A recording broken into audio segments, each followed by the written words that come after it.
If I could, I'd also like to introduce my wife, Lori. And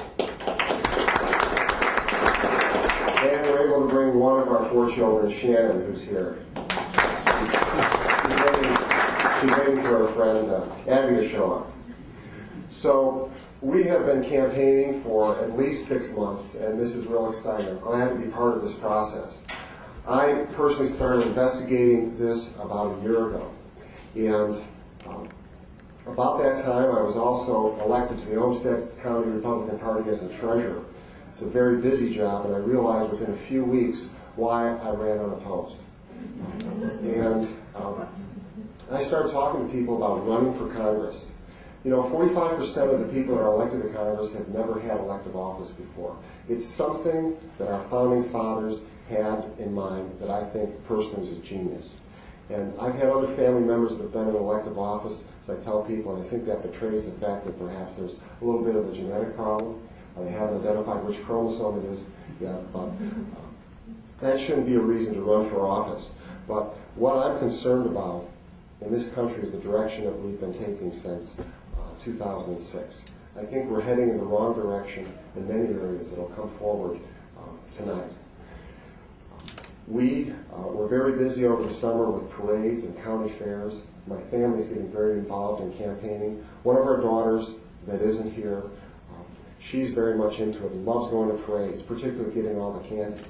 And then one night a few months ago, she wouldn't settle down at the dinner table. You know, the dinner table is a very important place for education of children. I think it's underrated.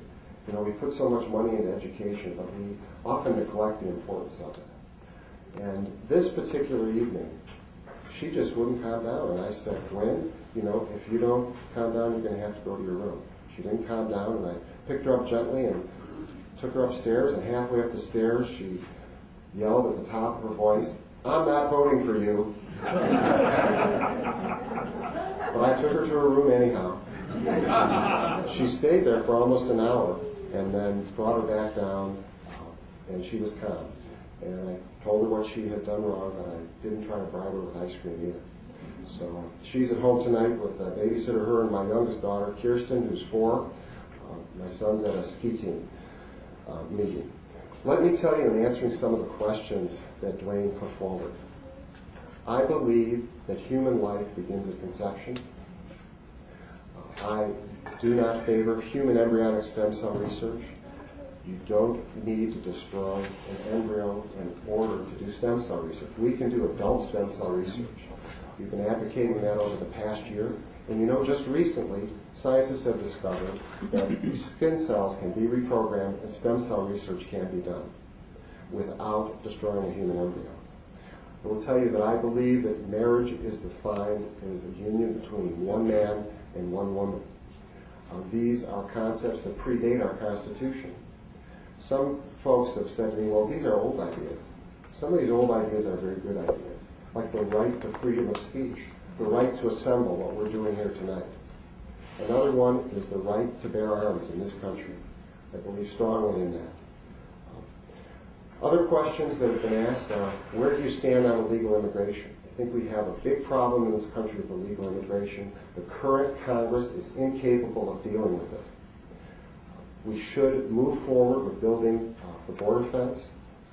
We need to have a system where individuals are verified for employment. There actually is a system out there now called the E-Verify system, but it's something that I feel needs to be made mandatory.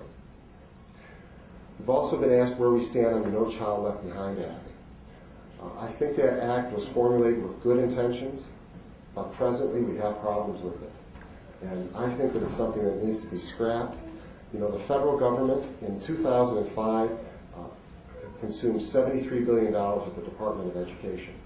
I'd like to see a situation where local communities and states have the predominant say in what should be done in education. And the No Child Left Behind Act has a problem with that. And finally, we were asked to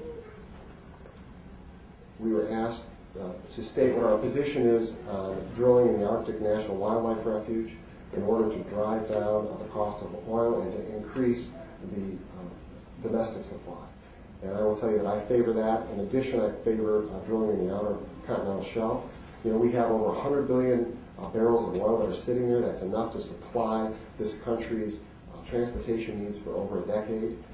With the price of oil where it is right now, over $400 billion a year is being contributed to our trade deficit because of it. So I appreciate the opportunity to be here and appreciate everyone coming out tonight. Thank you.